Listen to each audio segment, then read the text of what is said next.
It is. All right, ladies and gentlemen, good morning. I am Elite Pierre, owner of E2P Media, host of the E2P Media Business Talk Radio Show. Excited to be here, ladies and gentlemen. Phenomenal guests on the show live. Once again, we did an impromptu show yesterday, so if you missed that, make sure you scroll down the timeline and check it out. If you're tuning in on a podcast, ladies and gentlemen, definitely thank you for listening. Thank you for subscribing. We truly do appreciate it. Once again, our mission is to bring entrepreneurs together from all around the world who have common dreams, common goals, and give us a chance to kind of communicate, talk, learn from one another, discuss different challenges and obstacles that we may have faced along our process, and share that with the world so other people can connect and learn. So again, ladies and gentlemen, thank you so much for tuning in. I'm going to share this on Facebook real quick. So we asked, if you're tuning in, if you're watching live, definitely join in the conversation, right? If you're watching on Facebook, let us know where you're watching from in the comments. Just type in your city and state so we know where our audience is from so we can better engage with you, especially when we start doing tours, because we'll be in Atlanta next month on December 12th for a live show. So if you're anywhere near the Atlanta area, make sure you plan for that. You can find that information on the website, e2pmedia.com/podcast. So wherever you're watching from, wherever you're listening from, let us know where you're at so we can plan a trip to bring the show to you so we can get you engaged as well. And also, just like I'm doing right now, ladies and gentlemen, share on Facebook. Click that share button in the bottom right-hand corner of your screen. Share with your friends. Invite a few friends. Invite a few family members, especially entrepreneurs that you know can get value from hearing from a phenomenal gentleman who we're going to speak to today, ladies and gentlemen. So without further ado, I'm going to get right into it. Once again, e2pmedia.com/podcast. You'll find all the information about upcoming guests. You'll be able to see the calendar. You'll be able to actually subscribe on any platform for the podcast, from Stitcher Radio, iHeart, iTunes, Google Play Music. Wherever you listen to your podcast at, we have a presence there, and you can tune right in, ladies and gentlemen. Today we have in the studio Mr. Len Taylor, a.k.a. DJ Tmix. This gentleman is phenomenal, ladies and gentlemen. He is also a veteran like myself, active military, serving the country here on Fort Jackson in Columbia, South Carolina, and he also is an entrepreneur doing his thing in the music industry. So I'm definitely inspired by being able to see another service member like myself doing his thing, pursuing his passion, pursuing his dreams. And I just want to give him a chance to tell you a little bit more about his story, and you can connect and get to know him a little bit better. So, DJ Thanks Tmix, for having me, man. I appreciate it. Appreciate you coming out. So, tell us a little bit about your background. Where everything began, how you got started in this thing we call life. Originally I'm from Oakland, California. Okay. Born and raised there. I grew up in East Oakland. And, after high school, during high school, I was trying to figure out, what's the best path for me. So, looking at trying to carve my own niche in life, I decided to join the military. I figured at the time it was the best option for me.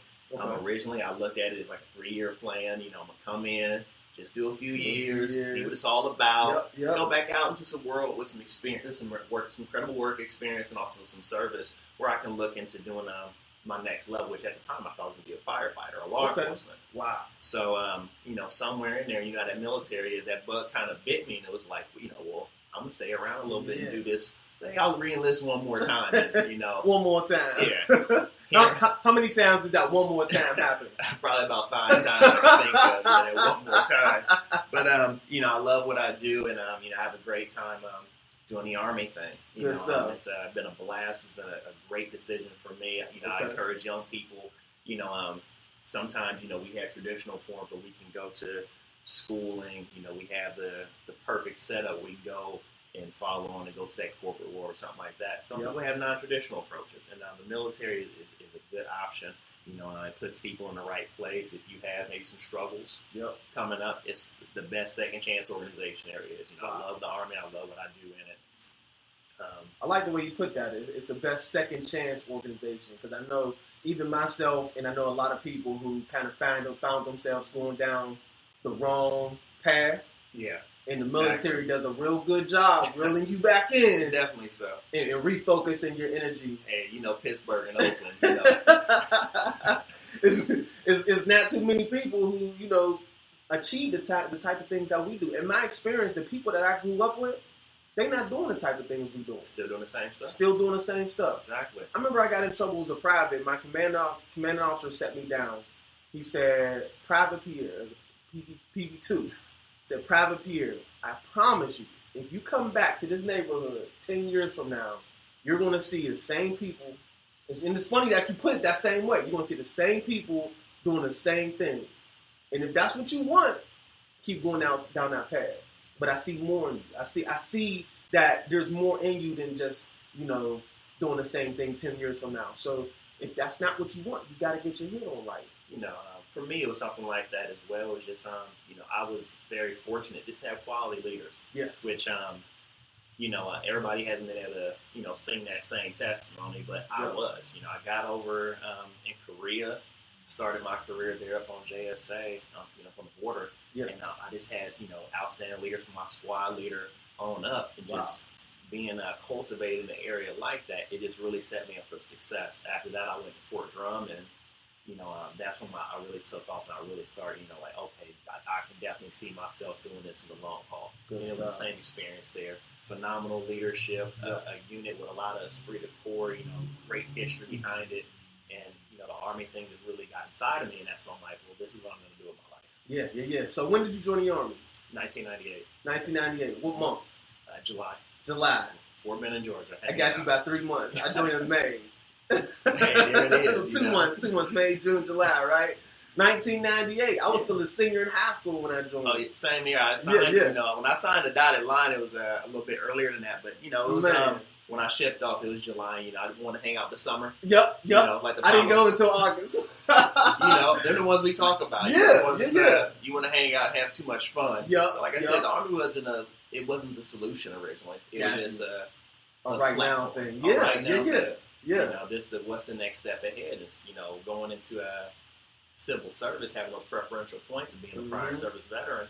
Those look good for me. I knew some connects that worked law enforcement, also worked for the fire departments back home. So I figured it'd be an easy way for me to get in there. Gotcha. Continue with education, get some experience, become an adult. I had a great family growing up. They really put me on the right track. And it was just, but when they raise you to be a strong, independent person, you can't stay in the nest. You got to go off, spread your wings, and do things. Yep. And that's what I did. So, instead of sitting around at the house, I'm like, let me get out here and just get away. Go venture out myself. I'm as strong as they taught me to be. Yep. I'll make it. That's what's up. So, coming into the military at a young age, that kind of being your baseline, and then at what point did you realize that, hey, the military, I know you kind of didn't plan for the long term, but you found yourself re-enlisting. It became a long-term thing. When did you start venturing off to do entrepreneurship? That took a while. I was so focused in the military with what I was doing, and I think I was maybe like a specialist. Started to get a little more responsibility and started to have confidence in the skills that I developed in the military, and people started having more confidence in me. And that was very inspiring for me. So, I kind of took off from there, and the military was just my main focus, and I was doing that. As far as the entrepreneurship, everybody should have a great mentor, and I have one who, put me up on this game. DJ was something that was always fascinating to me. I always liked to, hold parties and play music, but taking the skill set and playing around in your bedroom, with the turntables and everything, versus going to making it a business, it's a different, two different things. Yeah. Passion and business is two different things. That's a good point. I'm glad you shared that. And every businessman, or businesswoman starts off the same way. It's usually something that becomes that's a hobby and starts to grow. And what happened for me was I was just always playing with the music and showing people like, oh, can you do a mixtape? Can you do this? Can you do this? Hey, I'm having this little event. Can you play? Like, oh, how much do you charge? And it was like, well, okay, I'll charge this much. Okay, cool, great. Let's do it. And after that, just kind of just took off for me. And fortunately, I have a lot of friends around me who've been very supportive, which I definitely appreciate. My mentor, Richard Johnson, he always helps me out. It's good to be able to reach back with him. He owns a company, Hit the Deck Entertainment. He goes by DJ Marvelous up in Virginia. DJ Marvelous. DJ Marvelous Entertainment. Yeah, my man right there. I noticed you got VA plates. Yeah, I used to be stationed up there for a while, and that's where we met at. And, not only does he mentor me as far as the DJing, but also as far as the business side of it, too. Okay. And I will say that's one thing that if you're looking to get into any business, find somebody who you can relate to, who can put you up on how it's done. Wow. Instead of trying to make the blueprint for yourself and reinvent the wheel, you might have somebody closer to you than you think that can really help put you on how to exactly do that business and hold that business plan. That's huge. Now, is that something you derive from military experience, or is that just life experience? Like, get a mentor and allow them to kind of coach you through with the process? That's really life experience in the way that I grew up. My family, had small businesses. My grandfather, he was a contractor, always with his hands. So, he showed me from a young age, hey, let me show you how to do this. Let me work yourself. Gotcha. So there was no, hey, Grandpa, can you do this for me? It was, I'll show you how to do this. And we can do it together, and you can do it yourself. There you go. And I stick to the same model as well when I work with people. And, that's one thing I will say about the small business community that I've seen. It's a lot of people that are trying to get together and just trying to make it. And it's really beautiful when people can pull together and help one another out, try to lift each other up. Absolutely. So you've been DJing since you were... as an entrepreneur side, probably about the last 5 years. 5 years. Mm-hmm. So it started in your bedroom as a hobby. You found a passion, and I kind of want to go a little bit more deeper into that, because a lot of people they know they enjoy something, right, and it's a passion for them, but converting it to a business is a challenge for a lot of people. Definitely so. Because I enjoy doing this, I have fun doing it, and I may even be good at it. But it's not even a thin line, right? There's a defined line between I'm going to do it as a hobby and I'm going to do it as a business. Now, we have the benefit of being able to do a passion as a business, and you're going to have a lot more success in my experience. Yes, but if you cannot cross that defined line, it'll never be more than a hobby. How did you make that transition from your bedroom to the stage? Well, it's just... it's focus, and as far as the DJ and music community, whether you're producing or DJing or both, the difference maker is can you play for a diverse crowd? Can you play for different nationalities, different ethnic backgrounds? Can you play different ages? Wow. Someone that's 16 might not be really vibing on something that somebody 60 is liking, and vice versa. Yep. So that's the difference. A lot of people can perform music that they like themselves, but you have to have a broad appreciation for a genre of music, several genres of music. You have to step outside of yourself. Fortunately, we were born during that golden era of hip hop where, it was taking off. So that's kind of like my niche and what I've always, really had a love and passion for, just because I've seen it, grow from fledgling to where it's at today, and seen the greats, in my own time.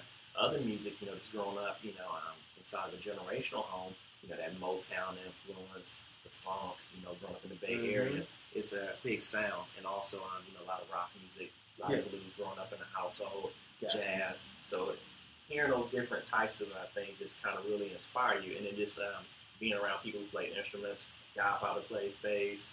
My grandfather plays sax. I play guitar a little bit. Yeah. And when you do something like that, it opens you up to listen to a lot of different types of music, because you have to get inspiration. Okay. So going from, where it's a hobby to where it's a business, like I said, can be a struggle with some people, but you just have to have focus in mind on what it is you want to do. If you want to make this a hobby, keep it as a hobby. If you want to try to elevate it to a business, you can, but just know that you have to be diverse. You have to be willing to step outside of yourself. Mm-hmm. And also, the skills that it takes to DJ are different from the skills that it takes to be a successful business person. Yes. Yes. Playing around with blending two tracks or making your own mix or something like that is totally different from those interpersonal skills that you need to be able to negotiate a contract, because that's the biggest thing. And being able to understand what your client wants and realizing that you're providing the service, they're letting you know what type of services they like. So it can't be the Tmix show. It has to be the elite show. You're contracting me. I have to provide you the service that you want with the music that you want, and make the atmosphere. Yes. And I think that's the biggest thing that's another thing that changes a hobby DJ from a professional DJ. your command of the crowd. Wow. You know, you set the tone, you set the influence. You can play all the best music in the world, but if you can't drive people to the dance floor, if you can't bring people together and make them have fun, when they really not too comfortable about it, that's the difference. Man. I've been to events where, you know, nobody's on the dance floor. And it's like, man, it looks like everybody's waiting for somebody to go to the dance floor. And, you know, sometimes you got to get out there, you know, and get on the mic, and, you know, you have to use those skills to get people out there.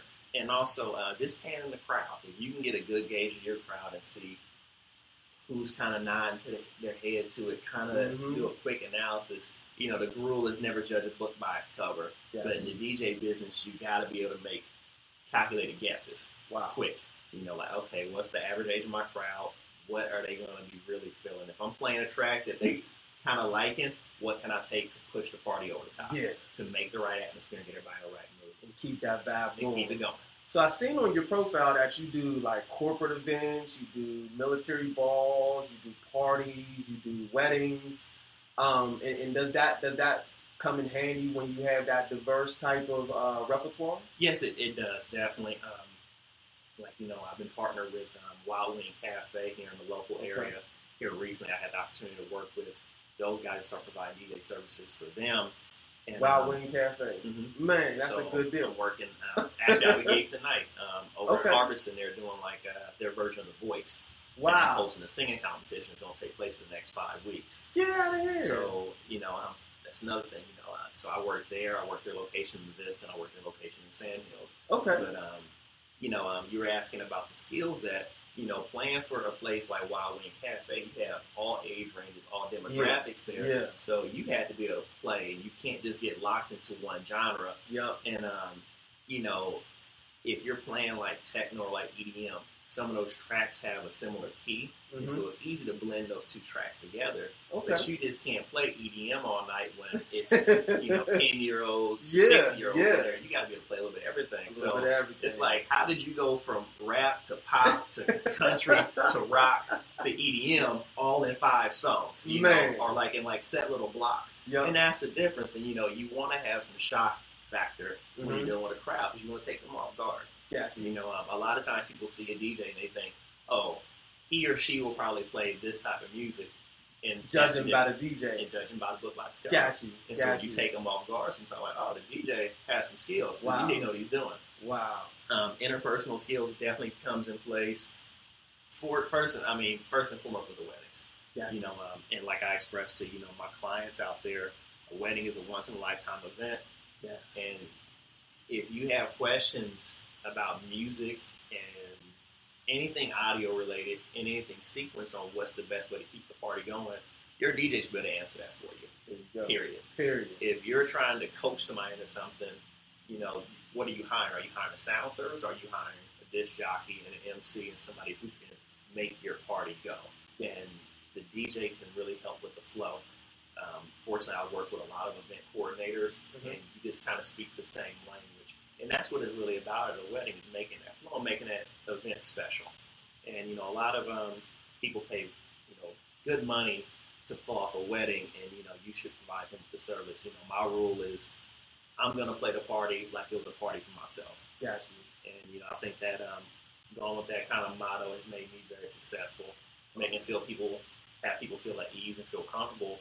And just showing them what I bring to the table and how I perform my professionalism makes them feel more at ease. And once I get out there and start performing, they realize that they make the right decision. They make the right decision going with DJ Tmix. That's right. I'm more interested in hearing about more of the business aspect and then kind of looking at all this equipment you got going on here. I want you to tell us a little bit about what you got going on. But let's jump on Facebook real quick and interact with the viewers. What we got out there? We got Taja Harden from Knoxville, Tennessee. Taja, what's going on? Tamara Pierre from Columbia, South Carolina. All right. And we got Leon Thomas. Definitely appreciate everybody tuning in. Again, make sure you leave a comment if you have any questions for myself or TJ Mix. Leave a question in the comments. We'll definitely address your questions. If you have any feedback, just leave it in the comments. Throw some hearts up there. Throw some wow faces up there. If you see anything that catches your attention and just light your eyes up, definitely engage with us. We're here live, ladies and gentlemen. This is not a pre-recorded show. No. You are able to engage with us. So tell us more about the business aspect, because that's what really interests me because I see DJs, I see performers, and I see, like you said, it's a difference between doing it as a hobby. Like I go do parties every now and again for my friends, Right. and then making a business out of it. As a DJ, as a in the music industry, how does the business out of it, really work out for you? You know, first and foremost, it's starting off with a business plan. Okay. Unfortunately, this is one of those hobbies that you have to invest into the equipment before you start. You know, so just coming up with the basics. Everything now is a laptop driven, but people see a laptop and they think that you're just press and play. And that's definitely not the skill set that's involved. And whether you have controllers like the small electronic devices or traditional turntables like I prefer to use, you have to come up with something. And you need, 2 systems, a mixer to control the music, and some type of interface to have your music. Yes. This is just the laptop and the hard drive just replace crates and crates of music. Like I was saying, my mentor put me up on this.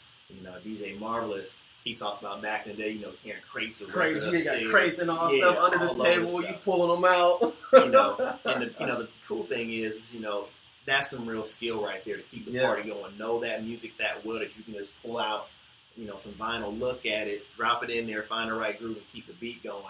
The beautiful part of this is, with modern technology and the music software that you can purchase, somebody can come up and request any song from you, and the odds of you having it, if you have a good library and good catalog of music, is pretty high.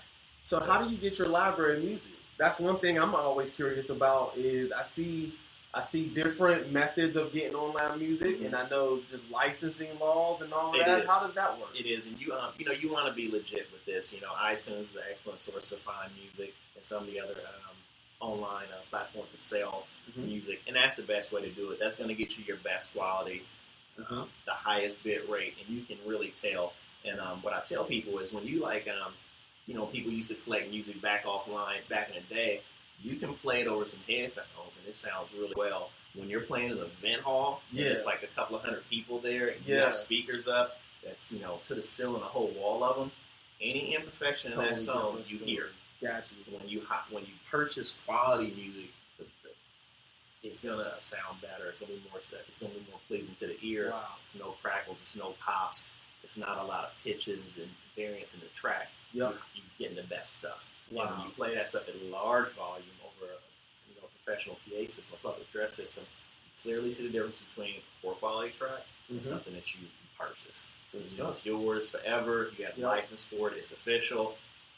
Now, do you purchase in bulk? Like, do you purchase albums at a time? Do you purchase singles, or do you purchase like a license to be able to play this genre? How does that work? Like, how do you get your license? For the DJs, it's you have the use of the song once you purchase that track. Okay. But the DJ is about the hot single. There's some things. If you're a real crate digger, where you're going through some albums and you find some things, that's cool too, because you can go out there and find some stuff that it might not be popular on the radio, but if you have the ear for the DJ, it's going to be very popular for people to hear, and you can be the first person to drop it. What song was that you just played? And that keeps it hot. Just going back to what you were talking about as far as the entire piece, though. You got you got some basic speakers. You have your music interface. You have your mixer and your decks. You have a mic.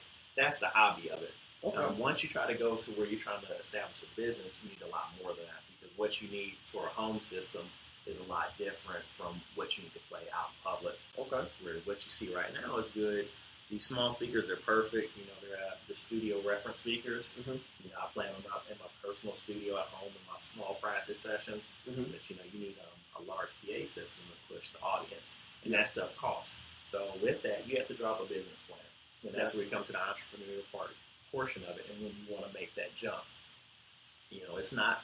You can start off with rental equipment, but it's not cost effective in the long haul. Gotcha.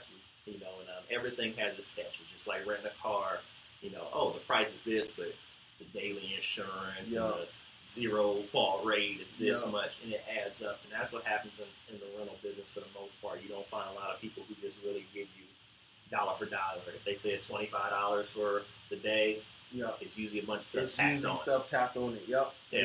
So, once you get your equipment together, that's when you can start marketing yourself. But, with the equipment, you get what you pay for. Mm-hmm. And, I try to express that to people who I do contracts with. And like, I talked to the DJ. He said he charged me this much. And I'm I get that a lot too. Yep. Comparison in the market. Yeah, and that's fine. It should be competitive. You have people who sometimes will lowball, and if you ask me to go the other way, they try to shoot over. Yep. And it's me. I try to do right by my customers. Okay. I know what's a fair amount to me for what it is I provide, so I don't try to gouge people on the price. I just try to give people an honest quote for how much labor is involved. And a lot of people think it's just put some speakers out and press play. Yeah. A lot of music preparation involved in it. The setup time, is a lot. We set up this morning, I think it was about 30 minutes, just putting this together. And this is what your basic home studio This is setup. just a home. Yeah. This ain't even like a big event hall setup. Wow. I did a hydrocephalus walk at the Sandhills. So I brought on a brain with the youth, and we did a fundraiser out there. And I was able to work out the Sandhills out in their large court. And the sound system for that to push sound throughout the Sandhills. Outside sound versus inside sound. It's a lot of setup. You're lifting a lot of things to get it going. To have, and it's quality sound. That's what I was saying. You get what you pay for. You have some guys out there who get some speakers that might not be the best, and they sound fine when you're at lower volumes. So you start pushing those things, that's when you start seeing a difference. Gotcha. So you make your initial investment. You want to buy quality. You only have a couple of items. Get the best stuff that you can afford, and you use it to the best of its ability. And then learning what the things do. If you don't understand your equipment and how it works, you have to know the ins and outs of those things. Then you want to transfer over your business plan. Okay, what's my vision? And I think that's the biggest thing. What do you see yourself? Where do you want to go with this? Yeah. Gotcha. Do you want to just make mixtapes for your friends? Do you want to provide a service to the community? You want to go to weddings? You want to nightclubs? What's your niche going to be? Secondly, with that vision, what's going to set you apart from everybody else? You're a DJ, I'm a DJ, she's a DJ. What's the difference between us? Because the customer just thinks, he presses play. Play on the music. And the music sounds magic. And then the song goes off, another song comes on. And that's cool. But what you get is the level of performance, the quality of the equipment, the knowledge of the music. Yes. And I think that's a big thing with weddings, like we spoke of, like I alluded to before. If you're playing in a very diverse crowd, you have to know what's going to get everyone involved. Because the last thing you want to do is ostracize one group and make them feel not a part of the community. If you're throwing a party or hosting like an event, you want everybody to take part. Absolutely. And it's things that a DJ can do that your average person just won't know to force interaction. Gotcha. So now that you mentioned that, you kind of opened up the Pandora's box now, and I know people who's watching are curious. What kind of things that you would be willing to share with us that you use, like that people don't know, to engage the crowd? Like what's going on in the DJ's mind behind the turntables as the party's going on, and it's like, hey, I got to get some things moving. What kind of tricks and techniques do you got? Like a wedding, for example. You're playing ambiance music, to get the crowd going. And, you want to play off something subtle. Y'all might play some jazz or something like that, keep it very light. But then you do a build-up. Okay. So we go from jazz and some instrumentals. Now we start adding some classic songs. Okay. Motown's always a good niche, Luther Vandross, Anita Baker. Start pushing in the right direction. Some soft country music, with some. Then you want to look at the lyrical content of it. Okay. And once the party starts going, you just start ramping up the music. And there's certain songs, party starts, you can just drop on at any time that will, get things jumping. Because you want to look at a song that everybody knows, whether it's popular on the radio now or was a while back. It's something that all age ranges are going to buy into and have fun. Yeah. And that's how you get them. Now, get them to the dance floor. You do that with one song. Okay. Maybe two. Keeping them on the dance floor. You gotta know. That's where the magic comes in. Okay. And like you said, you go to parties and people like just sitting down. It's how can you keep them cool? How can you keep them engaged? And so while everybody thinks the DJ is just doing this, a good DJ is doing this. You're looking out into the crowd, you're paying and seeing who's out there and seeing what everybody's vibing with. Okay. And a lot of that can be assessed when you're doing the initial music playing, seeing kind of what everybody's liking, what everybody's listening to. The head nods. And you hit them, exactly. The body movement, people mark dancing in their chair. Who's the dancers? Yep. The dancers will keep your party going. Yep. The person back in the back just looking around might not be the one, but you want to play things for her, you want to play things for him, so you got to please everybody. Like I said, a good DJ, you're scanning the crowd. Yeah. Do you ever non-verbally communicate with the dancers? Oh, you got to. You got to. Cause so how does that conversation go? Like you're talking to them without talking to them, and you need them. You do, and I mean it's a unusual relationship because usually you don't know them from Adam and they don't know you. Yeah. But you're linked by music, and music is, I call music the soundtrack of life. Wow. So, and it's things that you can do, and you get acknowledgement from people on the dance floor too. Because sometimes you'll play something and like you'll do a drop, and like the song will come on instantly. They'll just yeah. And like I said, the beautiful part of it is if you have a great catalog of music and you know the music and you know the age range. So somebody who's 30 years old, you kind of think, okay, I bet I know what they would like right now. I bet I can identify with what they used to like 5 years ago. Wow. When you start pulling out them ones they ain't heard in a minute, it brings we all have certain songs that brings up memories. Melancholy sometimes, or sometimes just great experiences from back in the day. And that's what you're trying to do sometimes, to just play up that. And if you can get people out there like, oh man, I remember when I was in high school, that song, joint, that's what you want. There you go. That makes or breaks you. And that's the difference. So let me ask you, what's your rule on the line dances? I always wanted to ask a DJ this question because I see it's like, can you play 2 line dances back to back? Is that against the rule? For me, that's kind of against the rules. If it was my party. Yeah. But like I said, you have to play up to what your customer wants. As a DJ, you should be able to advise, and you should be able to incorporate those songs. If you know that's what they're looking for, that's something I usually talk to them about. Mm-hmm. Hey, do you like this genre of music? Do you like this artist? What are you feeling? What's kind of like your niche? And you look at ways to incorporate that, but also spread from there to, like I said, to keep everybody together in the party. So, I won't play back-to-back line songs. I'll sprinkle in a couple of them throughout the night. Yeah. The line songs, lyric-wise, it's not really saying much of anything. Musicality, some of them are pretty good. But what it does, like I said, it gets the party going. It keeps the party together. It's something that's clean. The dances are easy. Yeah. And you can get everybody involved. You can get people on the dance floor. So that, for that point, it's fine. But that can't be your only go-to. Gotcha. If you're getting a struggle point and you got to play a line song, you're not really reading the crowd. You're reaching at that point. So that might be a handicap that some people use. It is. Wow. And some people will go with a constant playlist. And that's also bad as well. It's just like, I'm going to play the same songs every time I go out. Every time I perform, you're going to hear the same things. In the same order. And it's like, and that's what I tell people. I'm like, are you paying for somebody to play music, or are you paying for a DJ? Gotcha. Are you paying somebody to bring speakers and press play, or are you paying for a DJ? Wow. Big difference, right? Huge. Big difference. We got some more comments on Facebook. What software do you use? Is Javon Scott. This is my godbrother. I grew up with him. He was on Instagram Live a couple seconds ago, right before we went live. So what's going on, man? What software do you use? Currently, I use Serato DJ. Okay. It's just it's one of the earliest vinyl emulation softwares that was out there, and it definitely got people from carrying the crates with its predecessor to going over to digital, which was Scratch Live. But the same company, just a revamped version of it, new and improved, and it's pretty universal. You see a lot of professional DJs. People use, a few big softwares out there. One is kind of more novice. One is like its direct competitor, but Serato, I think, is the best option. It's called Serato? Serato. Okay. What did you start with? Let me ask you that question. I started off with another program by Serato called Scratch Live.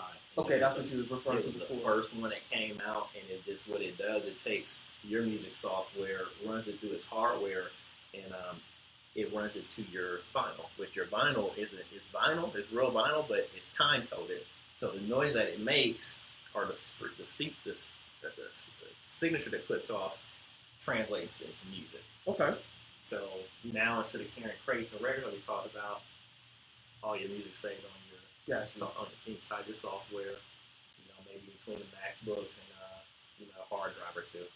Can you actually put vinyl records on there? You can.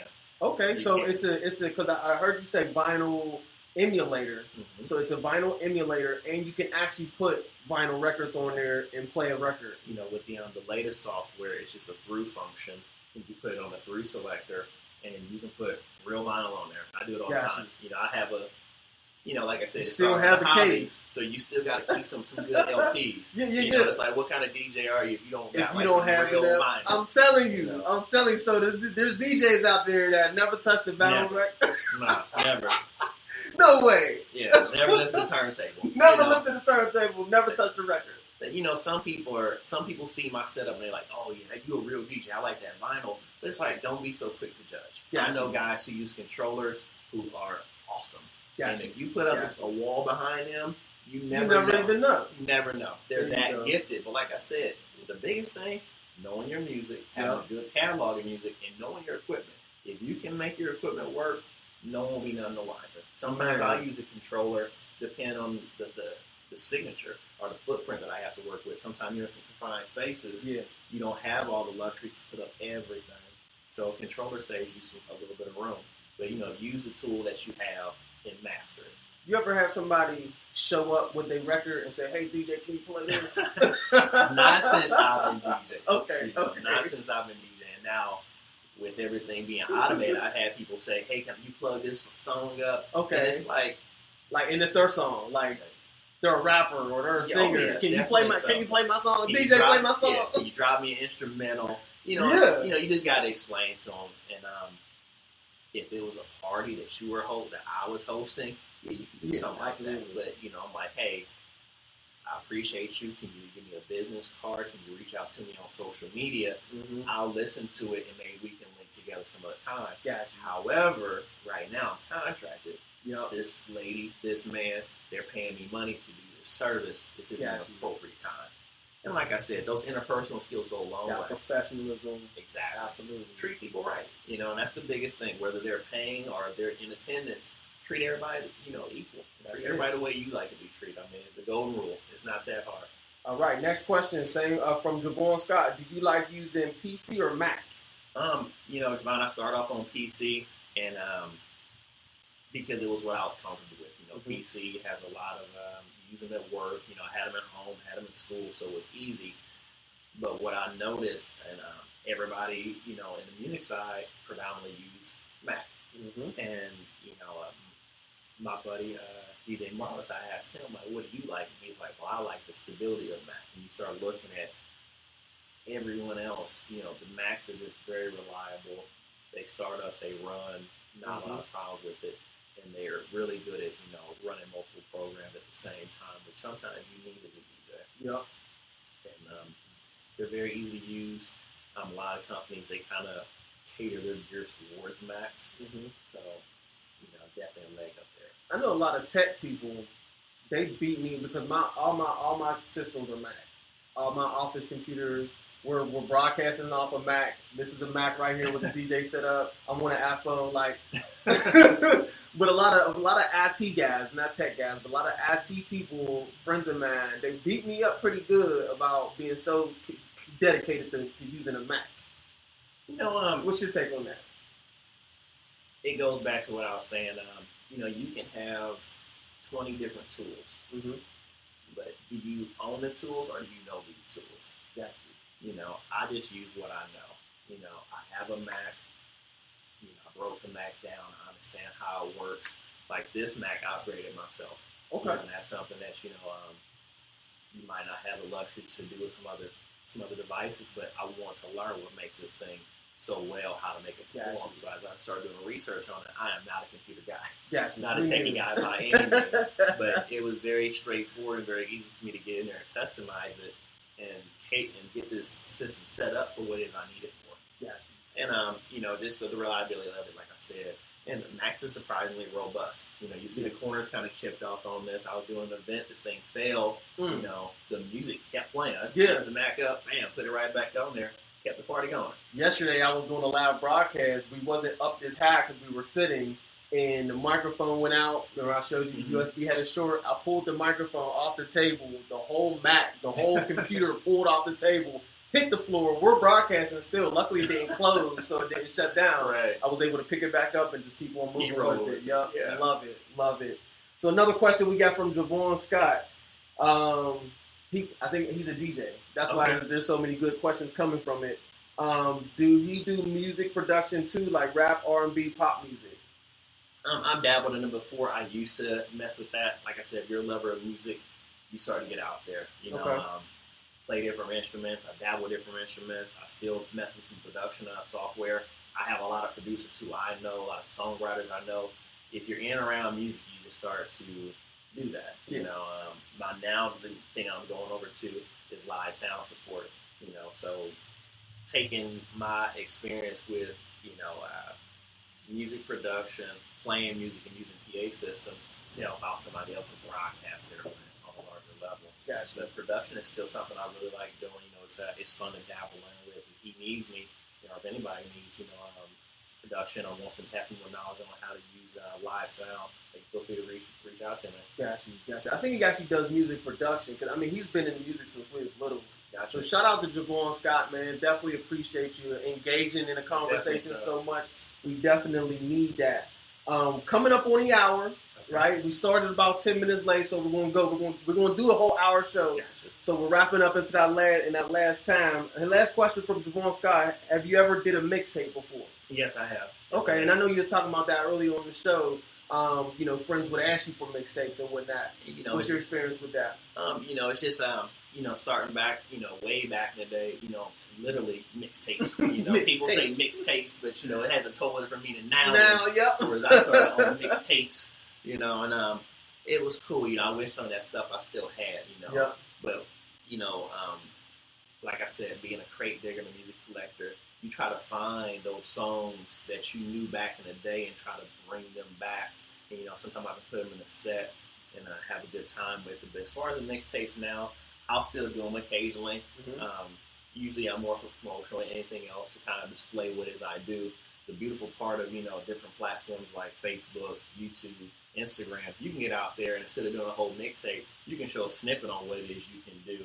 If you go online, I'm on Facebook and Instagram, Music by DJ Tmix. Music by DJ Tmix. Yep, at Facebook and Instagram. All right, make sure y'all follow him. Show him some love. If you want to get an example of what it is I do, I got a link on SoundCloud, and like I said, most of my videos are on Facebook. You can check me out there.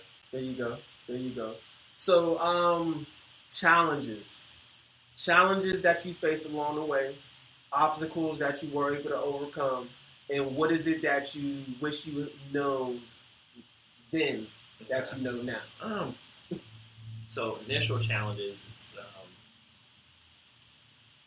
learning what it is to buy and what not to buy. The big end items that's one thing, but it's the smaller things that will nickel and dime you to death. So that was one thing. Can you give some examples? All the accessory cables, cables. Cables. Yeah, the cable is $10. If you buy a cable that you need or you don't need. If you buy the right speakers or you buy the wrong speakers. Speakers can run, anywhere from, $50 used to, over $1,000 for one speaker. Which one are you going to go with? Did you make the right decision? Did you put the research into it to find out? Because it started out as a hobby, the skill set was already there. As far as on the business side of it, like I said, that's a different portion of it, and it's how to market yourself. And I think that's one of the biggest challenges: how to tell people that, hey, I'm a DJ, I can provide this service to you. Got you. And that's definitely a challenge to overcome. And it's like I said, it's your professional that speaks for you. Anything small business wise, and small business owners, please, put your name out there. Have your friends engaged for you. It's a word of mouth business. If you have a great experience with me and somebody says, man, I need a gig for a party, you're going to say, oh, hit Taylor. I know boy Tmix. He got you. He the best. Your friend is always the best at whatever it is they do. Funny that you mentioned that because you're here because of a referral. Exactly. A mutual friend of ours. I didn't know who you were. I posted on social media. Social media is like the gateway to one-on-one relationships. It's crazy. I want y'all out there to take what is happening right here seriously. Social media is the gateway to one-on-one relationships. I posted on Facebook. I'm doing a live talk show interviewing entrepreneurs. If you know of anybody or if you would like to be on the show, leave a comment. A mutual friend of ours commented, tagged you in it. Right. And then you responded like, oh yeah, we connected and here you are. Just like that. Just like that. Same thing happens in business. I mean, this is business. It is. Because you're on my show, helping me grow my audience. I'm displaying your what you do, helping you grow your audience. This is business. This is business development right here at its finest, ladies and gentlemen. You got to do things like this. Get yourself out there, connect with other entrepreneurs, network, go to networking events. Take the time out to meet with other entrepreneurs. Yes. Take the time out to meet with your ideal customer base and just do the work. One thing that you just hit on is surround yourself with. A lot of DJs will hang out with other DJs, yep.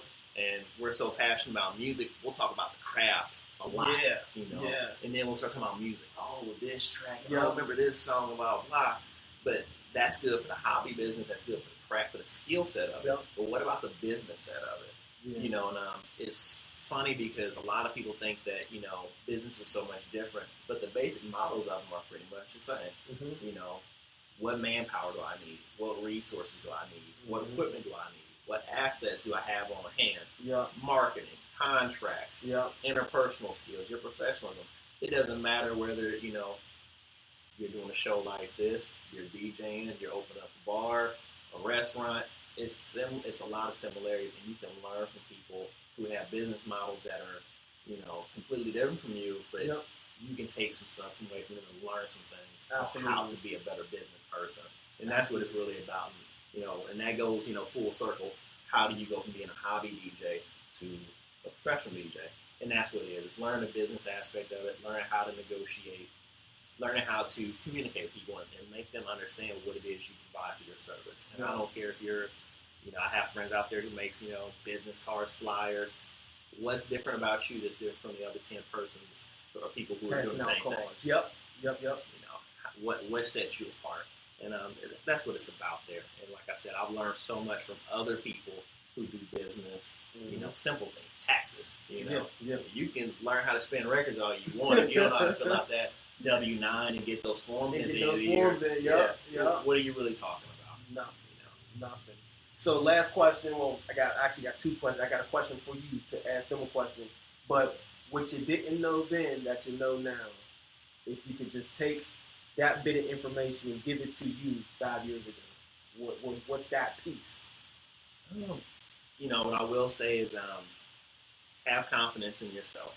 Okay. Invest into yourself. And if it's something that you really want to do and you think that, like you said, it's a passion, it's driven, and it's something that you can see yourself doing, don't be afraid to step out there.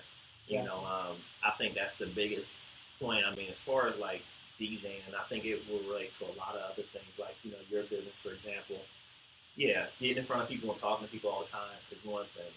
When you get out there and, you get on that mic the first time, you get ready to cue that first track. It's like, it's a little bit of anxiety there. It's like, man, how's this going to go? Are they going to feel what I'm doing? Yeah. And, everybody likes your mixtape because they can hear it playing. What are you doing live? And what's the difference? Like, okay, and everybody's sitting, all eyes on you. Yeah. Let's go, DJ. What you got? Anything can happen live. Yes. Like in the studio, we can stop, edit, cut. Exactly. Live, whatever happens, it's happening right now. Yeah. And that's one thing I will say about the mixtapes I have online. Like I said, you can check me out on Facebook and SoundCloud under music by DJ Tmix. All my videos and everything I do is all live mixes. Wow. I don't do any editing of them. Good stuff. So what you hear there is what you hear in your home, in your wedding, in your party, as it is. And that's something I always stuck by. It's like, let me give it to you right, give it to you official.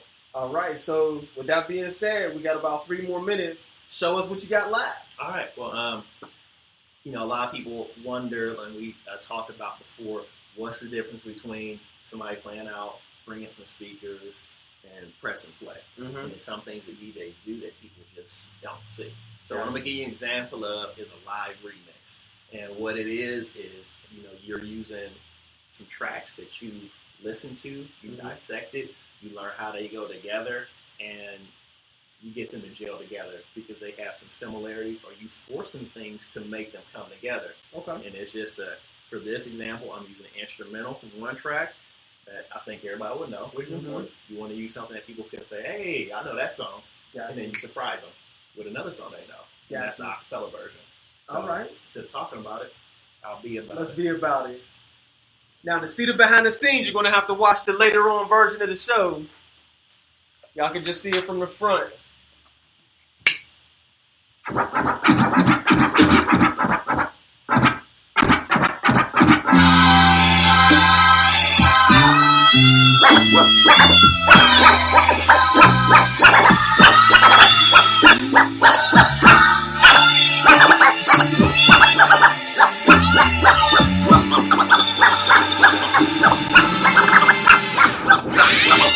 Jaguars with your full name. Top down, screaming out money in the thing. Bubble hard in the double law, flashing the rings with the window crack. Holla back, money in the thing. Jigga, I don't like it if it don't bling bling. What the hell with the price, but the money in the thing. Down hard for my dogs that's locked in the game. When you hit the bricks, new whips, money ain't a thing. Yeah, I wanna floss with us. All across the board, we burn it up. Drop a little paper, baby, toss it up. Slacking on your pimpin', turn it up. See the money in the thing. Flex the road, sign a check for your hoe. Jigga style is love, X and O. Save all your accolades, just the dough. My game is wide, all names aside. Trying to stay alive, put it down for the bracelet. Foolish ain't out of chain to strain your eye. Twin platinum gun, son, aim for the sky. Ice on my bullet, you die soon as I pull it. We just wanna rub shoulders, your money's too young. See me when it gets older, your bank account grow up. Mine says 1000 older. Damn near out the red trunk when I roll up. Multi till I close up, it's all basic. I've been spending hundreds since they had small faces. Riding stash house, doubled out down in Vegas. Me and JD got it locked straight. See where you at, haters. Jaguars with your full name. Top down, screaming out money in the thing. Bubble hard in the double law, flashing the rings with the window crack. Holla back, money in the thing. Jigga, I don't like it if it don't bling bling. In the hell with the price, though the money ain't a Put it thing. down hard for my dogs that's locked in the bin. When you hit the bricks, new whip, money ain't a thing. Y'all wanna floss with us? Cause all across the board we burn it up. Drop a little paper, baby, toss it up. Slacking on your pimpin', turn it up. See the money ain't a thing. I live the life, eating crab, watching bitches. All right. Give them some hearts, ladies and gentlemen. Give them some likes. Give them some shout outs on Facebook. Make sure you follow them. Give them your handle one more time. Once again, if you're on Facebook, on Instagram, it's Music by DJ Tmix. Catch me here. Look on there. The tag will say Columbia, South Carolina. If you need to contract me for any events, you can look me up and hit me by email through Gmail at musicbydjtmix@gmail.com. You can reach me locally by text or by call, 803-939-5131, and it's Ask for Taylor. All right, last thing. Question of the day. For our watchers, for our listeners, what do you want to ask them that they can get back to you either in the comments or directly to you? Well, one, of course, do you need help with a reliable DJ? With a confident DJ who can help bring your party and elevate it to the next level. It's one thing to get out there and play music for yourself. It's another thing to hire a DJ to help with the flow of the crowd, help control your event, and help make your event something special. And that's the unique thing that a DJ can provide. And if you are contracting a DJ, what is you're looking for? If you're contracting from me, what do you want me to bring to your party? What's the event? What's the age range? And I can let you know how can I elevate your event. Like I said, take it to the next level and make it a unique event that people will remember. And the DJ can do that. The DJ can take your something that you plan as small and make it really large, just based on the skill set they bring, their knowledge of music, and their knowledge on how to read a crowd. All right. Appreciate it. Thanks for coming out. Much appreciated, man. It's been a pleasure. Thank you so much. Make sure y'all follow him and get in touch with him. DJ Tmix. Appreciate it.